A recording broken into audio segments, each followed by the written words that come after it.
beloved ones, what if I tell you that liberation is possible this very moment? Not after death, not after years of worship, not through rituals, but simply by becoming aware of who you truly are. Today, we enter the fearless wisdom of Sage Ashtavakra, a master whose words cut deeper than any scripture. Listen carefully, because even one sentence can awaken your soul forever. And if these teachings touch your heart, then don't forget to like this video, share your thoughts in the comments, and subscribe to the channel for more timeless wisdom and spiritual journeys. Janak bowed before the young sage and asked with deep sincerity, "O Master, how does true wisdom arise within a person? How does one become liberated from suffering and bondage? And how can a human being attain complete non-attachment? Please guide me."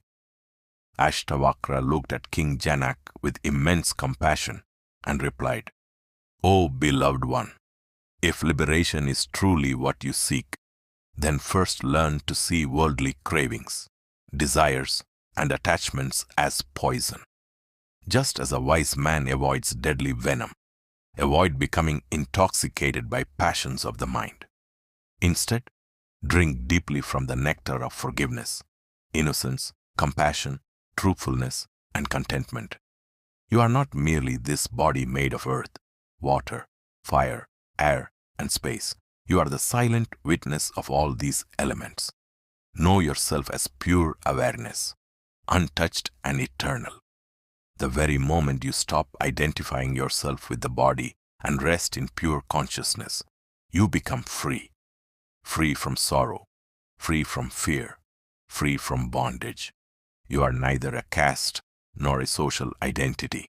You are not what the eyes can see or what the senses can grasp. You are formless, unattached, infinite consciousness itself. Realize this and be at peace.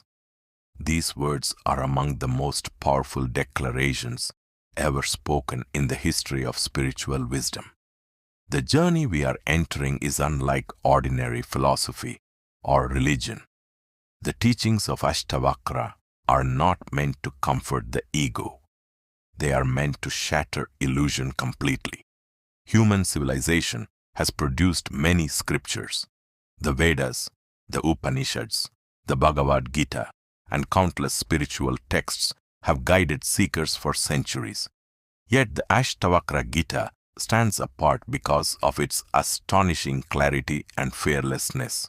Most scriptures attempt to guide society. They speak about morality, duties, rituals, discipline, or devotion. But Ashtavakra ignores all social structures completely. He speaks directly to consciousness itself.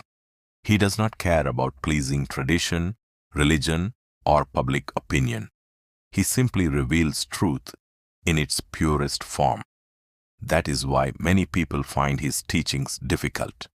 The Bhagavad Gita of Krishna became universally loved because Krishna speaks in many dimensions. A devotee hears devotion in Krishna's words. A philosopher discovers knowledge. A warrior finds inspiration for action. Every path finds support within Krishna's teachings. But Ashtavakra gives no such flexibility. His words are sharp like lightning. There is no compromise, no diplomacy, no attempt to satisfy different beliefs.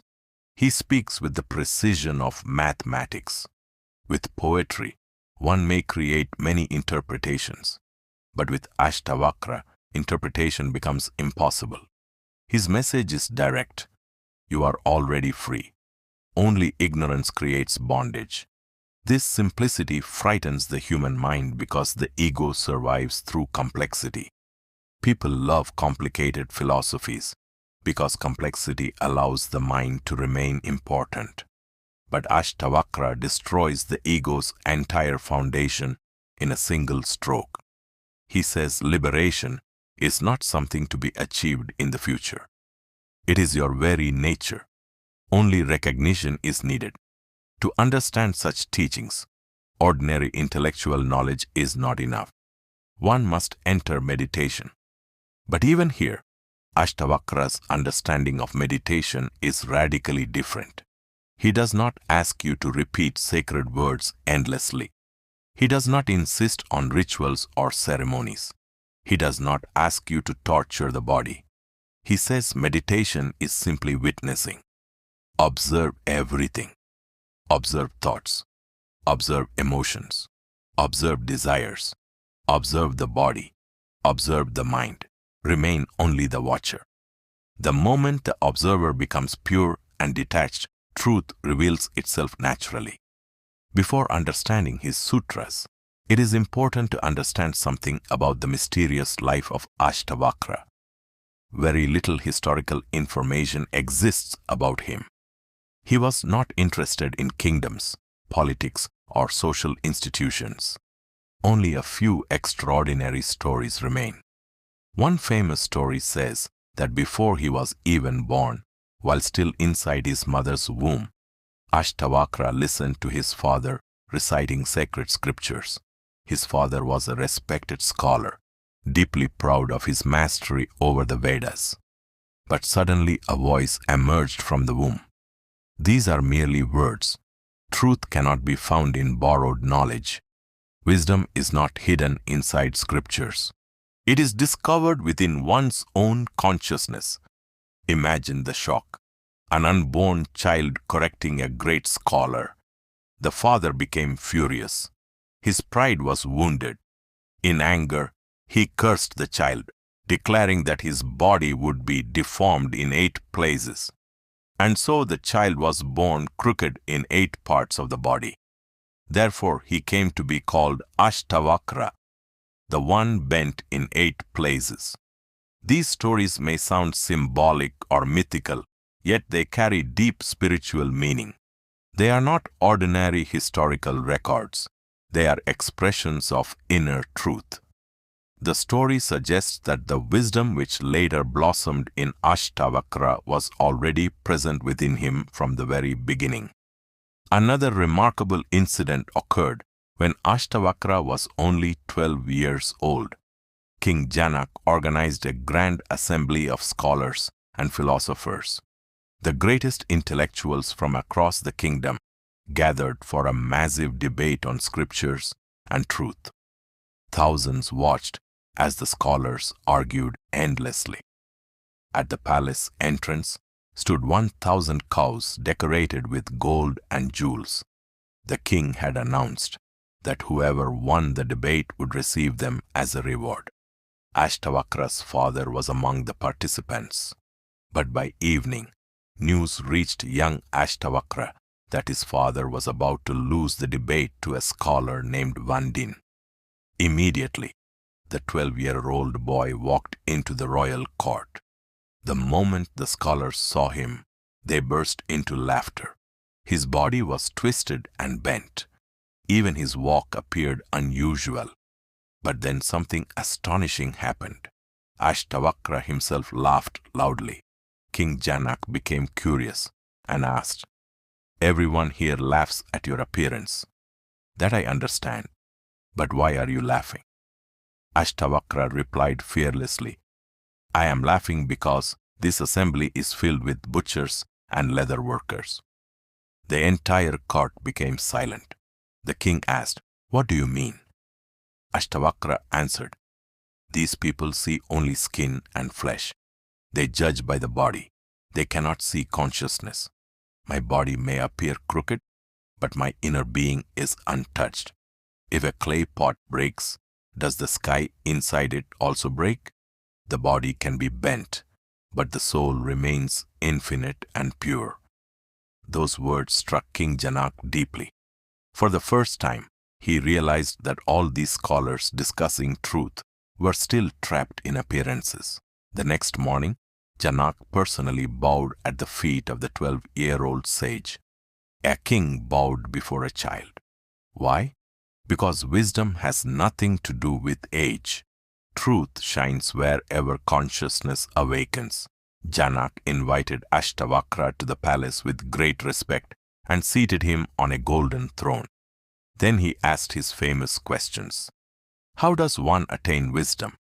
How does liberation happen? How does non-attachment arise? These questions are eternal. Every human being consciously or unconsciously seeks these answers. We seek happiness. We seek peace. We seek freedom from suffering. But according to Ashtavakra, all suffering arises from false identification. We believe, I am the body. I am the mind. I am my thoughts.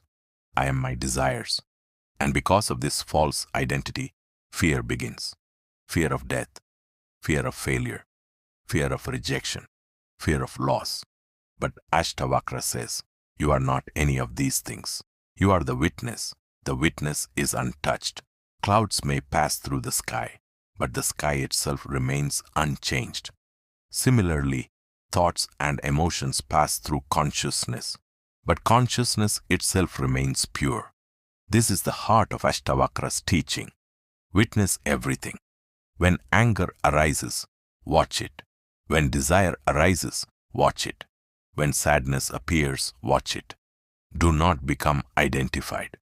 The moment identification disappears, bondage disappears. This is why Ashtavakra calls desires poison. Desires constantly create restlessness. A man desires success. Then he fears failure. A man desires respect. Then he becomes terrified of insult. A man desires wealth. Then anxiety follows him day and night. Desire always creates fear because attachment creates dependency. The more dependent you become on external things, the more fragile your happiness becomes. Ashtavakra says true freedom comes through contentment. Contentment does not mean laziness or weakness. It means deep acceptance of existence. It means recognizing the immense beauty already present in life. The air you breathe, the sky above you, the awareness within you, the ability to love, the possibility of awakening. Existence has already given infinitely, but the restless mind remains blind. It always says, something more is needed. And because of this endless craving, human beings continue suffering. Then Ashtavakra reveals his greatest teaching. You are neither earth, nor water, nor fire, nor air, nor space. Know yourself as the witness of all these. This is the master key. Become the witness, not tomorrow, not after years of struggle, not after countless rituals, right now, this very moment. Observe the body, observe the breath, observe the thoughts, and suddenly you realize the observer is separate from everything being observed. That observer is your true nature, pure awareness, silent consciousness, eternal freedom. The moment this realization becomes direct experience, liberation happens instantly, not gradually, not partially, instantly. That is why Ashtavakra's teaching is considered one of the boldest spiritual revelations ever spoken.